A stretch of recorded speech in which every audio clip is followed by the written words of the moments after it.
ચલો fine. Next topic. તો લીલ વિશે બધી જ માહિતી આપણે જોઈ, બરાબર. 3 પ્રકારો જોયા અને એના અંદર કયા પ્રકારના રંજક દ્રવ્યો છે એના આધારે લીલ ખાસ યાદ રાખજો. સૌથી અગત્યના બધા 5 સ્ટાર ક્વેશ્ચન્સ તમને આપ્યા મેં કે અગર જેલ, અવકાશ યાત્રીઓ, ખોરાકનો ઉપયોગ, લીલની અંદર ખોરાકનો સંગ્રહ, બરાબર. હવે આના 3 MCQ છે દ્વિઅંગીના. હવે આપણે નેક્સ્ટ પાર્ટ ભણીએ દ્વિઅંગી, બરાબર.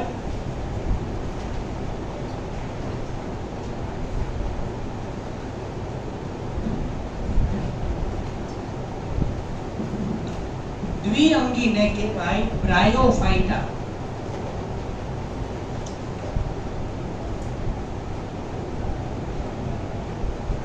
હવે એના 3 MCQ છે સૌથી અગત્યના, બરાબર. તેનો અભ્યાસ, દ્વિઅંગીઓનો અભ્યાસ એને કહેવાય બ્રાયોલોજી.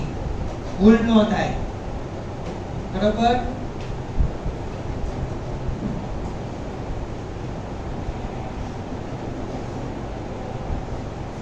બ્રાયોલોજી, કારણ કે બ્રાયોફાઇટા, બરાબર. અને આ પણ જો કે બહુ રેર કન્ડિશન છે આવો પ્રશ્ન પૂછાવાની. આ હવેની વાત 5 સ્ટાર કઈ, તેને વનસ્પતિ સૃષ્ટિના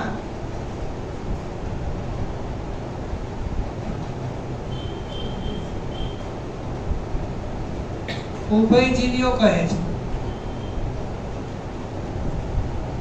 Amphibians of plant kingdom.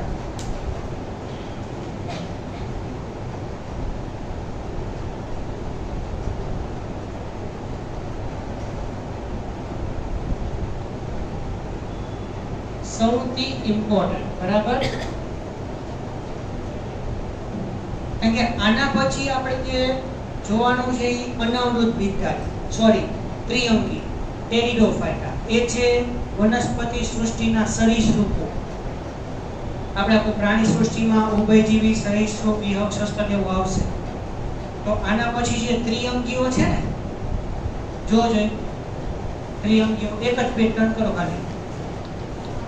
ટેરિડોફાઇટ લખ્યું છે કૌંસમાં, અને એને કહેવાય વનસ્પતિ સૃષ્ટિના સરીસૃપો, the reptiles of the plant kingdom. લખો. એ પછી આપણે ત્રિઅંગીઓની અંદર જોવાનું થશે. પછી આનો એક ત્રીજો MCQ કહી દઉં, બરાબર. દ્વિઅંગીઓની અંદર પરાગનયન માટે પાણીની જરૂરિયાત રહે છે.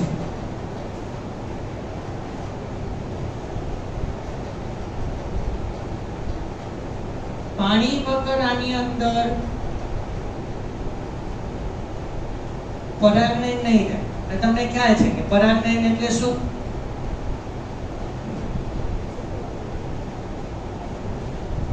પરાગનયન એટલે શું? પરાગરજ સ્ત્રી કેસરના પરાગાસન ઉપર સ્થાપિત થવું, બરાબર. પરાગરજ સ્ત્રી કેસરના પરાગાસન ઉપર સ્થાપિત થવું, અને એ પરાગનયન થવાના ઘટના પછી પરાગરજમાંથી પરાગનલિકા બને, બરાબર. પછી ફળ બને, બીજ બને, એ બધી વાત આવશે. તો આ વનસ્પતિઓમાં પાણી વગર પરાગનયન થતું નથી. એટલે ભેજવાળી, પાણી ધરાવતી વનસ્પતિઓ, જગ્યાઓ, એની આજુબાજુ આ બધી વનસ્પતિઓ જોવા મળશે. એટલે આ બધી વનસ્પતિઓ એટલી બધી વ્યાપક પ્રમાણમાં વિસ્તરેલી નથી. જ્યાં ભેજવાળી કે પાણીવાળી જગ્યા હશે કે જ્યાં આની અંદર પરાગનયન સહેલાઈથી થાય, એવી જગ્યા બધી વનસ્પતિઓ સામાન્ય રીતે જોવા મળશે. તો થોડા સાઈડમાં જઈએ, બરાબર. તો ત્રિઅંગીઓ ત્રિઅંગીઓ એટલે ટેરિડોફાઇટા, બરાબર. દ્વિઅંગી પછી ત્રિઅંગી. તો ત્રિઅંગીની અંદર શું કહેશું? તેને વનસ્પતિ સૃષ્ટિના સરીસૃપો કહેવાય.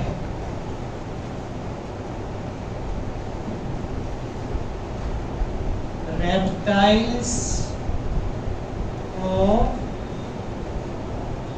plant kingdom.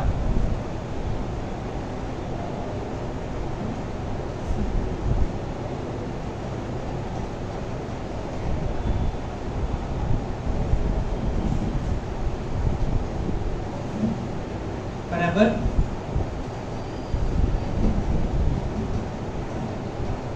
પછી તમે ઓલું બીજા ચેપ્ટર ની અંદર એકાંતર જનન ભણ્યા, સાંભળ્યું? એનો મતલબ ખબર હશે?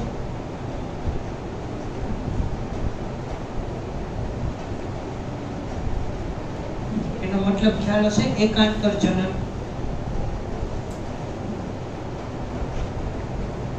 જન્યુજનક અને બીજાણુજનક.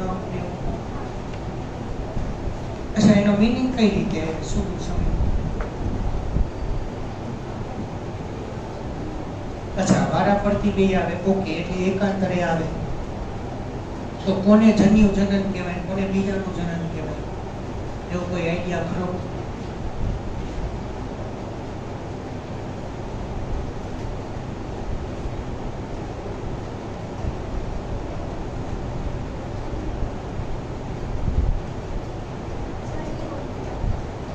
જન્યુ ઉત્પન્ન થાય જન્યુજનક, તો બીજાણુ ઉત્પન્ન થાય બીજાણુજનક. તો ક્યારે બીજાણુ ઉત્પન્ન થાય?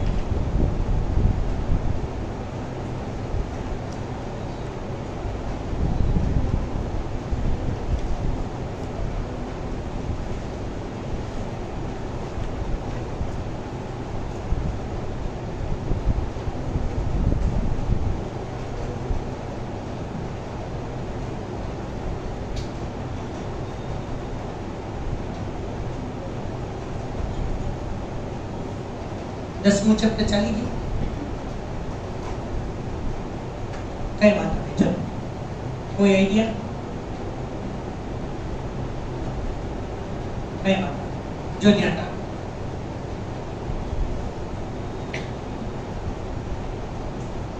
એવું કહી શકાય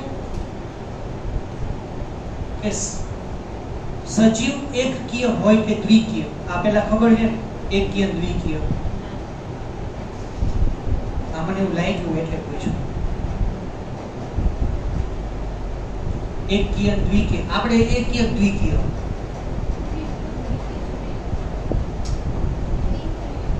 દ્વિકીય કઈ રીતે? આપણે 23 જોડ રંગસૂત્ર ધરાવી છે ને, એ ખબર છે? 23 જોડ એટલે આપણે 2n છે. અચ્છા, આપણી અંદર માનવમાં લિંગ નિશ્ચય કઈ રીતે થાય? એવું આવતું કઈ? અચ્છા, એ સમજાવો તો હું તમને એની ઉપર પછી ફોકસ કરાવું.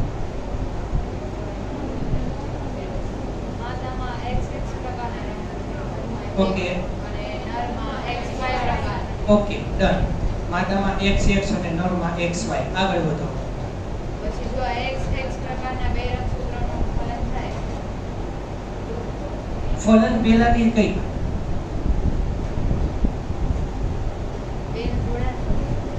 જોડાણ નથી કરવું છે.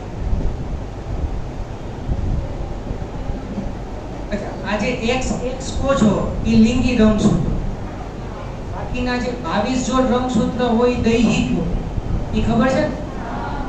હે, કાકો ને?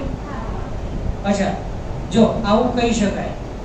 અચ્છા, આગળ વધો. ચલો, તમે પહેલા મને સમજાવી દો એટલે હું પહેલા બધું સમજી લઉં કેટલું સમજવું છે. પછી જો X પ્રકારનો X અને X જોડાય, પણ કોનો X કોનો X? માદાનું X ને નરનું X તો માદા બને, સંતતિ માદા બને. ગુડ. પછી માદાનું X અને નરનું Y તો નર સંતતિ બને. ઓકે. તો એની વચ્ચે રંગસૂત્ર અડધા થવા એવી એક ઘટના થાય.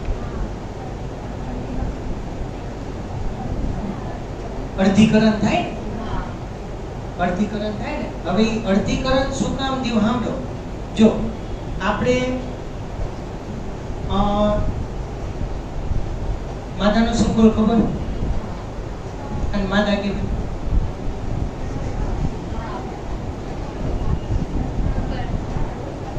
ઉપર હોય ને એને નર કહેવાય, આને નર કહેવાય. જો એ આ અને આને ઉભય લિંગી કહેવાય. આ આપણે અત્યારે નથી ડિસ્કસ કરવું હો.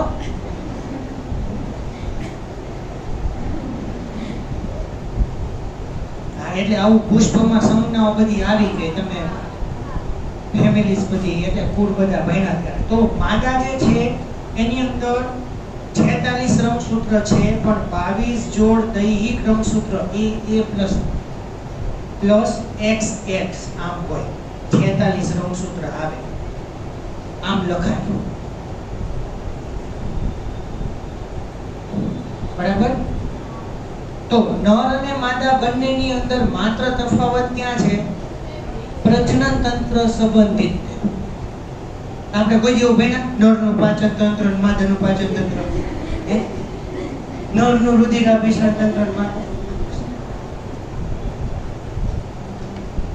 નર અને માદાની અંદર દૈહિક રંગસૂત્ર સરખા, લિંગી રંગસૂત્ર જુદા છે અને દરેક પ્રકારના જે ફેરફારો જોવા મળે છે એ લિંગી રંગસૂત્રના કારણે. આપણે અત્યારે એમાં ડીપમાં જવાનું નથી, પણ અહીંયા 22 દૈહિક રંગસૂત્ર, દૈહિક રંગસૂત્રને ઓટોઝોમ્સ કહેવાય. ઓટોઝોમ્સ અને જોડમાં જ હોય બધા, એટલે આપણે એને A વડે દર્શાવ્યા. એટલે 22 A મતલબ આ 44 થયા, 44. એટલે 44 રંગસૂત્ર નર અને માદા બંનેની અંદર સરખા. બરાબર. તો દૈહિક રંગસૂત્ર કે જે માનવની અંદર શરીરના દરેક અંગોનું નિર્માણ કરે છે એના માટે જવાબદાર રંગસૂત્ર. સિવાય કે પ્રજનન તંત્ર શરત આપેલી. કારણ કે જ્યારે તમે ઈઝી કહી દીધું કે નરનું X અને માદાનું X ફલન કરે ત્યારે માદા બાળક બને, પણ ઈ X રંગસૂત્રની અંદર નક્કી છે કે માદા બાળકનું નિર્માણ થશે.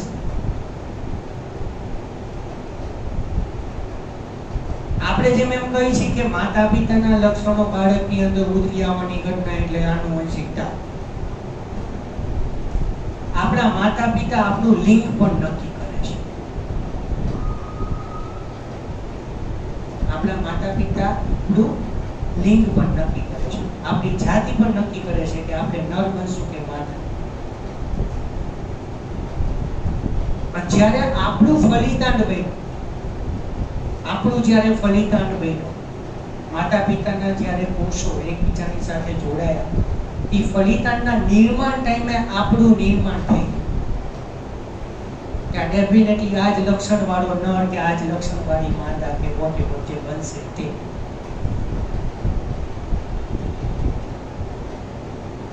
અને માનવની અંદર લિંગ નિશ્ચયન પિતાના આધારે છે, but blame is given to female. Our Indian culture is that. હે ને? આપણી માનવ સંસ્કૃતિ આપણે એવી, એટલે આપણી ઇન્ડિયન સંસ્કૃતિ એવી છે કે મેજોરિટી બાળક નર બને કે માદા પણ મોટે ભાગે માદાને એને દોષિત ગણે છે. એકચ્યુઅલી બાળકનું લિંગ નક્કી કરવાની વાત જે છે એ પિતાના આધારે. જીનેટિક્સમાં ન જાઓ, જીનેટિક્સમાં આવું બધું આવે. એટલે આપણે મનુષ્યની અંદર ગણીએ તો આ બધું XY બરોબર લાગે, પક્ષીઓમાં ઊંધું છે. પક્ષીઓમાં માદા XY, નર XX છે. પૂછતો નથી, કહું છું. અને ત્યાં પક્ષીઓમાં લિંગ નિશ્ચયન માદા દ્વારા થશે. પછી આપણે એમાં અત્યારે ફોકસ નથી કરવું, પણ માદાની અંદર 22 AA + XX એટલે 46 રંગસૂત્ર થયા. નળની અંદર 22 AA + X તો 44 રંગસૂત્ર દૈહિક, 45 નું X અને 46 નું X માદામાં, જ્યારે નરમાં 45 નું X અને 46 નું Y. બરોબર. તો હવે બંનેની અંદર અર્ધીકરણ કરીએ તો આની અંદર રીતે 46 રંગસૂત્ર થયા, પણ કહેવાય શું? અર્ધીકરણથી માદા, અર્ધીકરણ બે વચ્ચે કોમન રાખ્યા આની અંદર, બરાબર. તો અર્ધીકરણથી શું થશે? માદા એક જ પ્રકારના અંડકોષ ઉત્પન્ન કરે. પણ ધ્યાન રાખજો, હું શું લખું છું? 22A + X.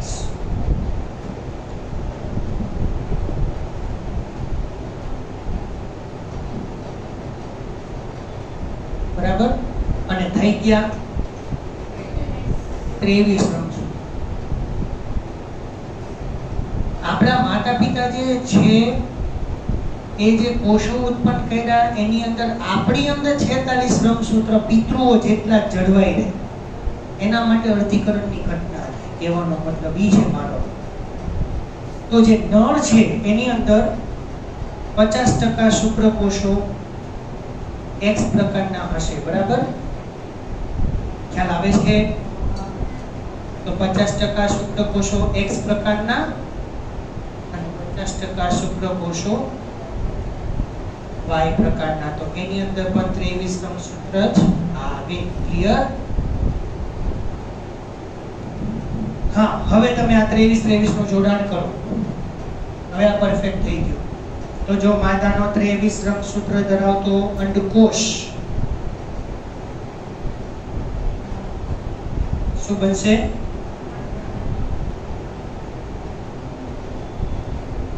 રેડી?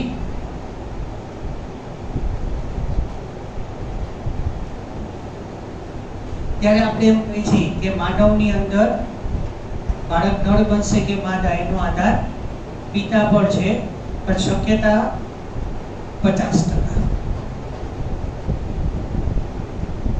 અડધું 50%.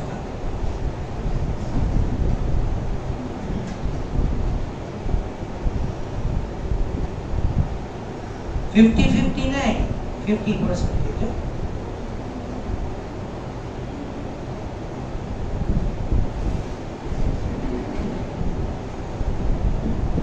એક મસ્ત ક્વેશ્ચન જેનેટિક્સ નો છે. આની ઉપર એક કપલ ને 6 બાળકો છે. આપણે ક્યાં વાંધો લેવાની જરૂર છે યાર?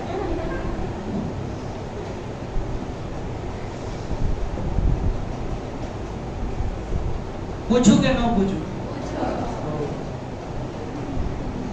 આપણે હા જવાનું.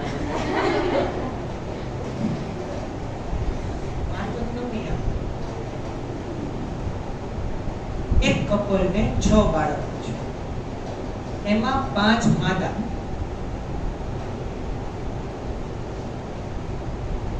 કયું વૈધું? સાતમું બાળક માદા આવશે એની શક્યતા કેટલી?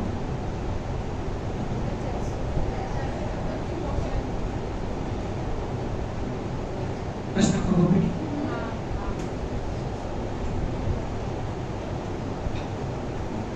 અચ્છા, ઓપ્શન આપો. ઓપ્શન આપો. ઓપ્શન વગર પાછો જવાબ નહીં આવે.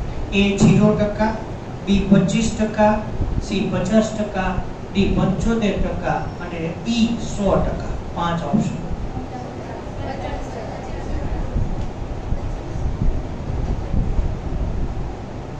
કયો આન્સર કઈ રીતે?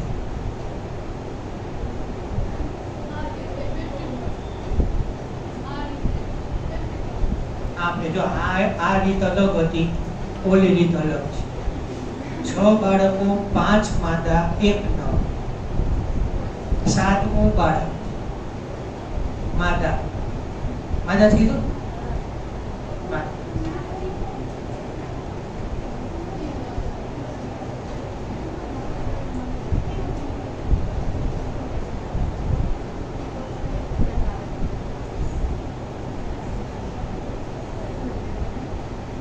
નહીં?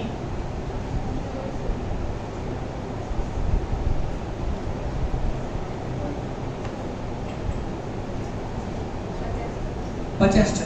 કઈ રીતે? સાતમું બાળક માદા હો.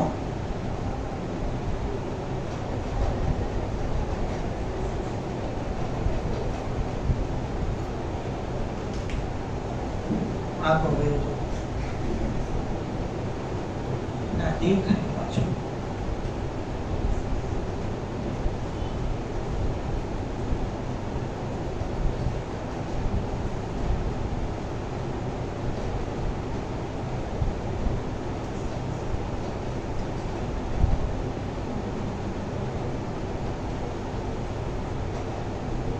કોઈ નહીં?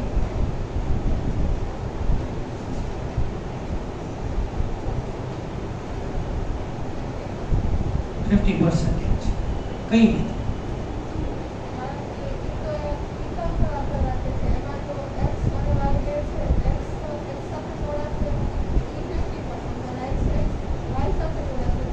સાતમું બાળક માદા.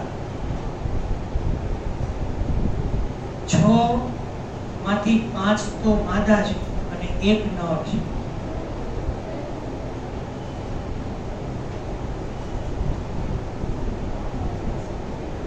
બોલો, ડિસ્કસ કરો. મારી મને ખ્યાલ આવે.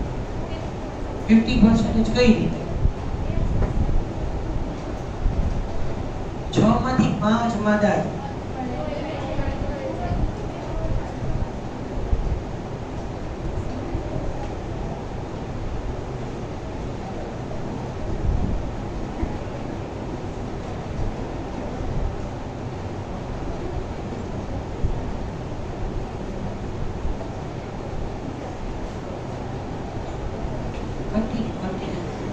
સોલ્યુશન આવે તો કહેજો.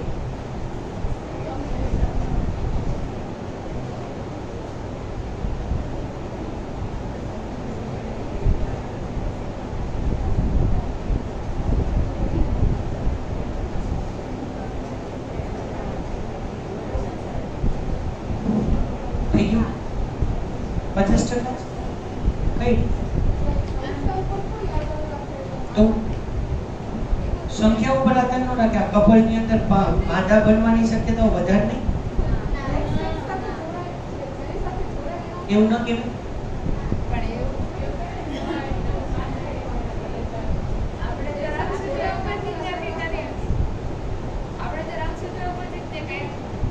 કહેવાનું તો રંગસૂત્ર ઉપરથી જ છે, પણ એની અંદર માદા બનવાની શક્યતા ઘણી બધી નહીં, એમ વધારે પ્રમાણમાં. કારણ કે જો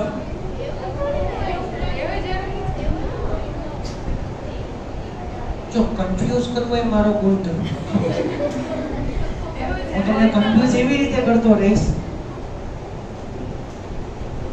તમારે જવાબ જે છે એ તમારી શ્યોર. હા, 50% આવે, પણ અમુકે એવરેજ કાઢી. આ પ્રશ્ન જ્યારે મેં બીજે કર્યો ને ત્યારે અમુકે એવરેજ કાઢી. 6 એ 5 માદા. સાંભળજો અને ઓપ્શનમાં કેવું સેટિંગ કર્યું તમને સમજાવું, પછી તમને ફાઇનલ કન્ક્લુઝન આપું છું. અમુકે એવરેજ કાઢી 6 એ 5,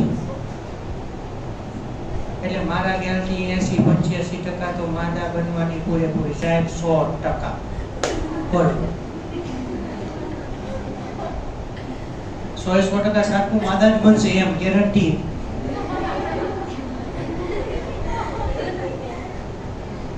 અચ્છા, પછી ધારો કે એમાં માદાની બદલે નર કરી દે.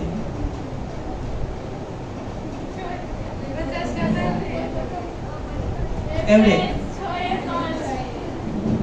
6 એ 1, 25% 25% જેવું રાખો, કારણ કે જવાબ તો ઓપ્શનલ મેચિંગ થાય નહીં. 25% થી નીચે આવે, 0% થી વધારે આવે. 1/6 કરીએ તો 0.18 જેવું કે સમથિંગ આવે, 16-17 જેવું. એટલે આમ જવાબ 16 થી 17% જેવું આવે, એવરેજ કાઢી. આવું કરેલું કે તમારી લાઈવ ડિસ્કસ કરું. પછી મેં લોકોને તારણ આપ્યું, ગમે તે કપલ, એના ગમે તેટલા બાળકો, ગમે તેટલી સંખ્યામાં, ગમે તે પ્રકારના હોય, હે ને? પડે ને ખબર? પણ કોઈ પણ પ્રકારનું બાળક બનવાની શક્યતા 50%. એવરેજ કાઢો.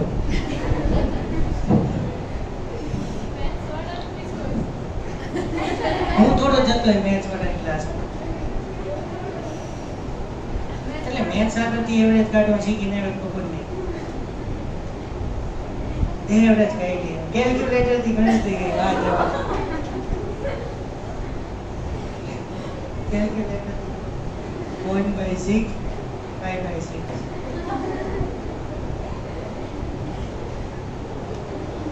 એટલે મેં 5 ઓપ્શન આપ્યા હતા, 0, 25, 50, 75 અને 100. હા,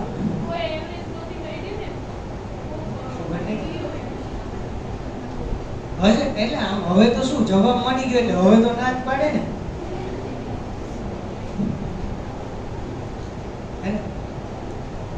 સારું જવું તો કેલ્ક્યુલેટર કાઢીને ઈ બાળકોની સંખ્યા કાઢી.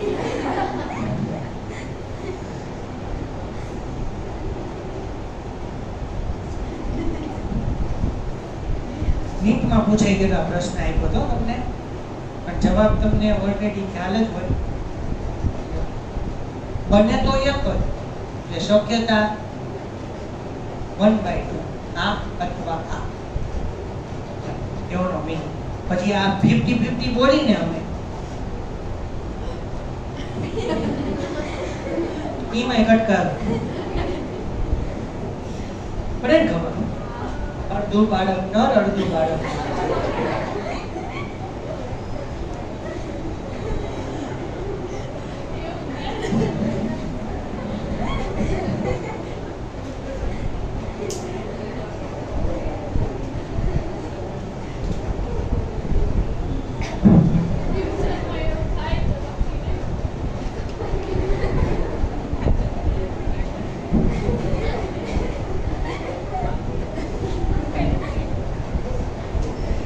અત્યારે કઈ નથી કેવું મારે.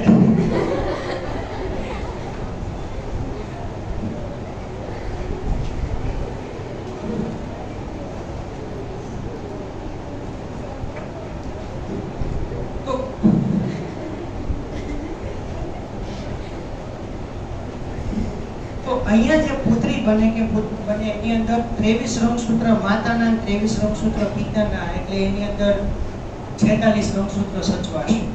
અને ઈ 46 રંગસૂત્રનું પછી હવે સમભાજન થશે. તો પહેલા અર્ધીકરણ થયું, પછી સમભાજન થયું. એટલે સાંભળજો, પ્રાણીઓની અંદર શુક્રકોષ અને અંડકોષ એમ કહીએ, તો વનસ્પતિમાં શુક્રકોષ અંડકોષ ન કહેવાય. અહીંયા બરાબર જાય. આ લગભગ થોડું ધ્યાન રાખો. એક તમને બેસ્ટ એક્ઝામ્પલ આપો, તમને આપ્યું નથી, બેસ્ટ એક એક્ઝામ્પલ. આંખ ખબર? આંખમાં ઓલા દંડકોષ, શંકુકોષ હોય, ખબર? તો દંડકોષો જે છે ને, ઓલો અંધકારમય દ્રષ્ટિ માટે જવાબદાર એમ કહેવાય. આપણે અંધારામાં છે ને બ્લેક એન્ડ વ્હાઈટ જોવું હોય ને, એના માટે દંડકોષ. અને શંકુકોષો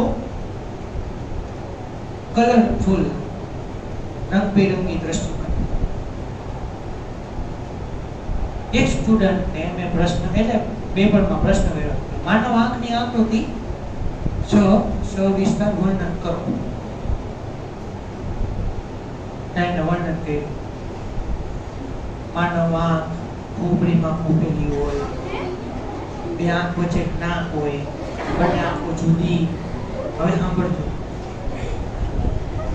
આ શંકુ કોષો અને દંડ કોષો જે રહ્યા ને એ નેત્રપટલમાં હોય. નેત્રપટલ રેટિન ફિર મિસ્ટેક એ ખબર આંખમાં શુક્રકોષો અને દંડ કોષો હોય છે.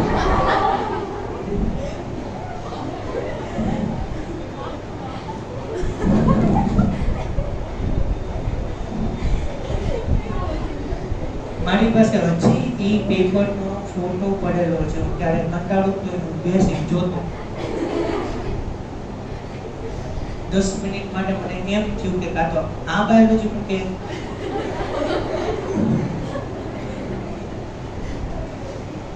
જો શુક્રકોષો આંખમાંથી ઉત્પન્ન થતા હોય તો શુક્રપિંડથી શંકુકોષ ઉત્પન્ન થાય ને.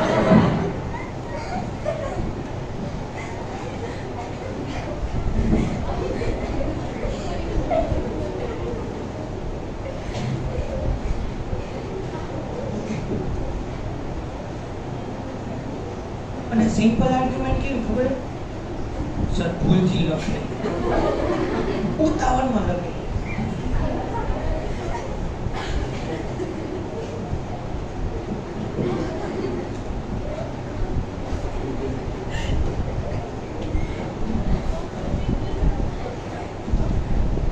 સાયન્સ સ્ટુડન્ટ, સાયન્સ સ્ટુડન્ટ અને આ જ રીતનું લખે. હમણાં ક્યારે તમારા જેવો માસ મોટેલિટી આવે તો સમજી શકે.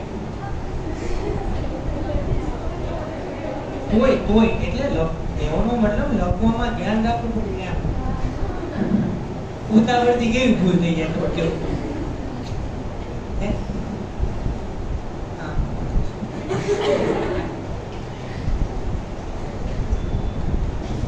એટલે મેં તને પછી તરત કીધું કે શંકુકોષો પછી શુક્રપિંડમાં હોય, કારણ કે શરીરમાં કઈ એક્સ્ટ્રા જગ્યા નથી કે સાઈડમાં બીજું શુક્રપિંડમાંથી શુક્રકોષ હોય. મેં કહ્યું સંપૂર્ણ શુક્રપિંડ.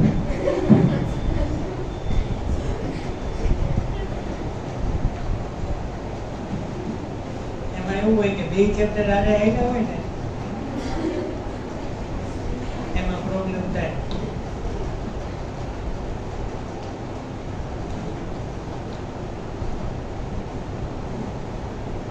અચ્છા, તો જન્યુઓ જે રહ્યા, શુક્રકોષ અને અંડકોષને જન્યુ કહેવાય. તો પ્રાણીઓમાં શુક્રકોષ અંડકોષ જન્યુ અને વનસ્પતિમાં પરાગરજ અને અંડકોષ જન્યુ. જન્યુ શબ્દ યાદ રાખજો. પડી ખબર? જન્યુ સજીવ એકકીય હોય કે દ્વિકીય, n કે 2n. સાંભળજો, એકકીય એટલે n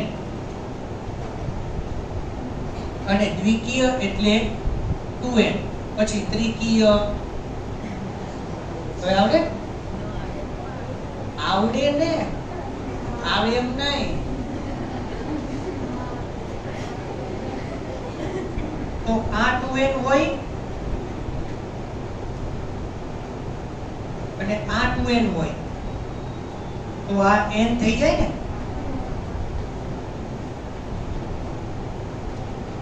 બરાબર? તો આ સજીવો અને આ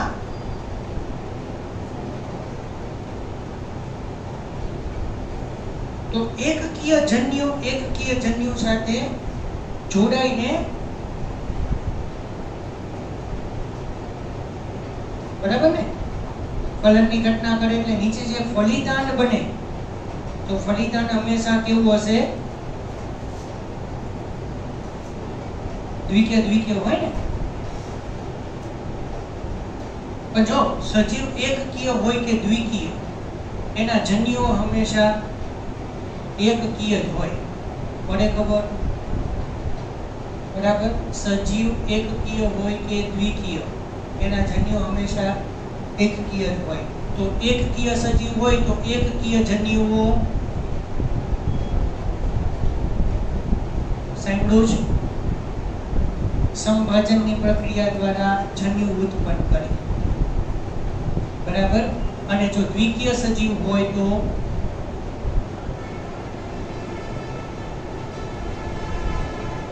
અર્ધીકરણ દ્વારા એકકીય જન્યુ ઉત્પન્ન કરે. સજીવ એકકીય હોય કે દ્વિકીય, પણ એના જન્યુઓ અને ફલિતાંડ એ નિશ્ચિત જ છે. જન્યુઓ હંમેશા એકકીય જ હોય અને ફલિતાંડ અથવા યુગ્મન જ હંમેશા દ્વિકીય જ હોય. હવે દ્વિકીય ફલિતાંડ બન્યો તો ધારો કે એમ સમજો કે આ સંભાજન થયું, એક ટ્રીક આપું છું. જો જન્યુ બનતી વખતે સંભાજન થાય ને તો ફલિતાંડનું અર્ધીકરણ થાય. અને જો જન્યુના નિર્માણ ટાઈમે અર્ધીકરણ થાય તો ફલિતાંડમાં સંભાજન થાય.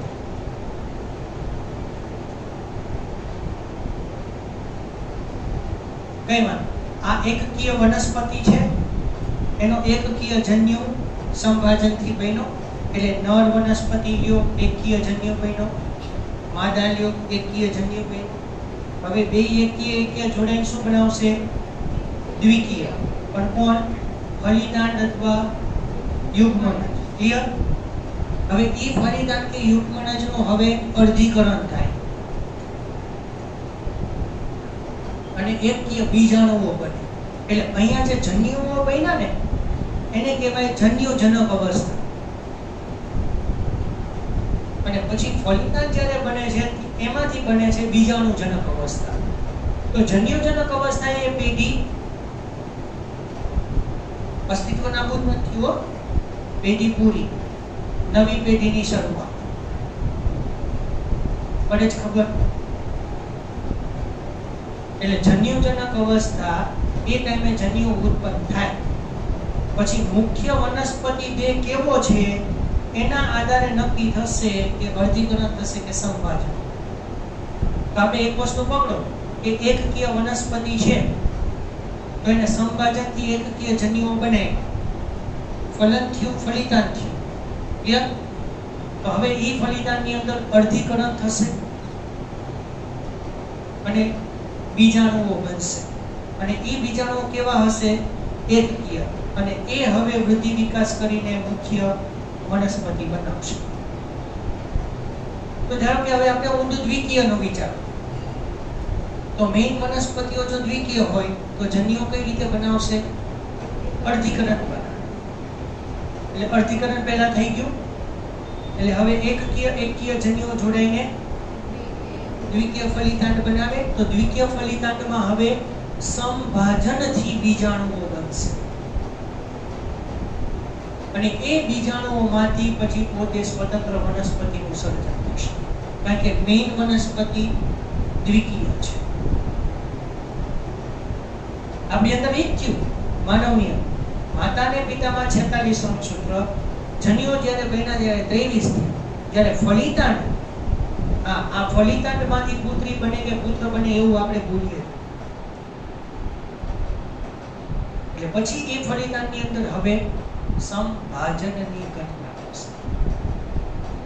બરોબર? તો અહીંયા શું છે? દ્વિઅંગીઓની અંદર મુખ્ય વનસ્પતિ દેહ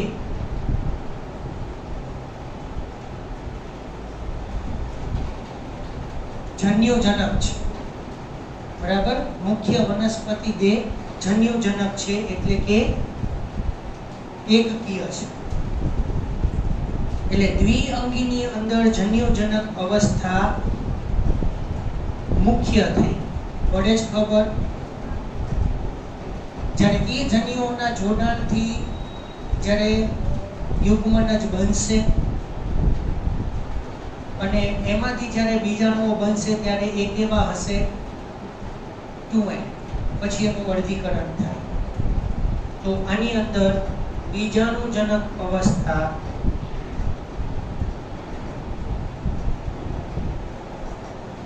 દ્વિકીય. તો એ બીજાણુજનક અવસ્થા ગૌણ છે.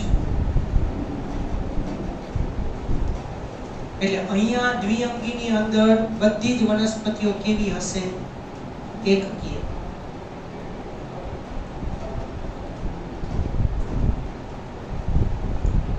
તો દ્વિઅંગીની અંદર લીવર, વર્ડ્સ અને મોસ, આ બે વનસ્પતિઓ આવશે. બરોબર, જે આપણે નેક્સ્ટ લેક્ચરમાં સ્ટોપ કરી. આ બધું જ ખાસ લખજો. બરોબર, આ બધું આ જે નહીં લખો તો ચાલશે. એ કંઈ આપણે જરૂરિયાત નથી અત્યારે.